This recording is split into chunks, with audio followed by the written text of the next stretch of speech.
नमस्कार दोस्तों इस वीडियो के अंदर मैं आपको कैपेसिटर या संधारित्र किसे कहते हैं, कैपेसिटर का सिद्धांत या प्रिंसिपल क्या होता है, कैपेसिटर कितने प्रकार के होते हैं तथा कैपेसिटर का उपयोग हम इलेक्ट्रिकल और इलेक्ट्रॉनिक सिस्टम में कहाँ पर करते हैं। ठीक है, तो आइए दोस्तों इस वीडियो को स्टार्ट करते। वीडियो शुरू होने से पहले दोस्तों अगर आप इस चैनल में नए हैं चैनल को सब्सक्राइब कर दीजिए, बेल आइकन को प्रेस करके उसका मोड ऑल पर क्लिक करके। तो दोस्तों सबसे पहले हम यह जान लेते हैं कि कैपेसिटर या संधारित्र होता क्या है। तो वह डिवाइस जो विद्युत या इलेक्ट्रिसिटी को अपने अंदर चार्ज के रूप में, स्थिर चार्ज के रूप में स्टोर करके रखती है या एकत्र करके रखती है, कैपेसिटर या कंडेंसर कहते हैं। और ज़रूरत पड़ने पर हम उस चार्ज का उपयोग इलेक्ट्रिकल और इलेक्ट्रॉनिक सिस्टम में करते हैं, कंडेंसर कहलाती है। इसको हम सी से डिनोट करते हैं तथा इसका सिंबल इस प्रकार रहता है।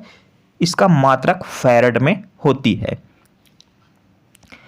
दूसरे नंबर पर आता है दोस्तों हमारा सिद्धांत कि कैपेसिटर का जो सिद्धांत होता है वह क्या होता है। जैसे मान लो कि यह एक कैपेसिटर है, इसके अंदर दो प्लेटें ए और बी प्लेट है। जब हम इसको सप्लाई से कनेक्ट करते हैं तो स्विच ऑन करने पर करंट जो है फेज से होते हुए न्यूट्रल की ओर बहती है।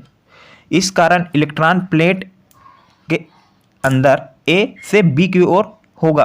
अतः दोनों प्लेट जब इसको सप्लाई करेंगे तो चार्जिंग हो जाएंगे, क्योंकि इलेक्ट्रॉन जो है ए प्लेट से बी की ओर मूव करेगा। इससे इसके अंदर जो प्लेटें रहती हैं वह चार्जेस हो जाएंगी। ठीक है, और इसका स्विच ऑफ करने पर भी इसमें चार्ज रहेगा। अगर हम चार्जिंग के बाद में आपस में दोनों सिरों को टच करते हैं तो इसे ऐसे स्पार्क करेगी और साउंड करेगी।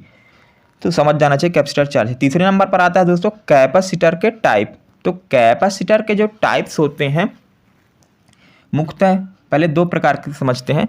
फिक्स कैपेसिटर, दूसरे नंबर पर आता है वेरिएबल कैपेसिटर। पहले नंबर पर फिक्स कैपेसिटर, दूसरे नंबर पर वेरिएबल कैपेसिटर। और फिक्स कैपेसिटर के अंदर तीन प्रकार के होते हैं। पहला पेपर कैपेसिटर, दूसरा माइका कैपेसिटर, तीसरा इलेक्ट्रोलाइटिक कैपेसिटर। इसके बाद दूसरे नंबर पर आता है हमारा वेरिएबल कैपेसिटर। वेरिएबल कैपेसिटर जिसका मान बदला जा सके उसे हम वेरिएबल कैपेसिटर कहते हैं। जहाँ पर वैल्यू को बढ़ाना रहता है कैपेसिटर को, वहाँ पर इसका यूज करते हैं।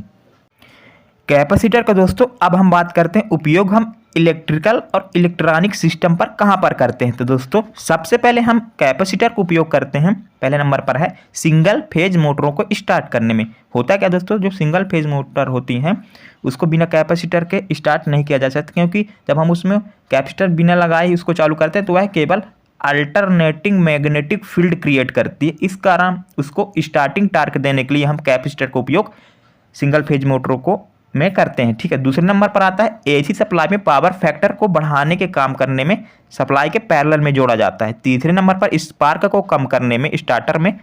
चौथे नंबर पर दोस्तों हम कैपेसिटर का उपयोग डीसी सप्लाई को फिल्टर करने में करते हैं।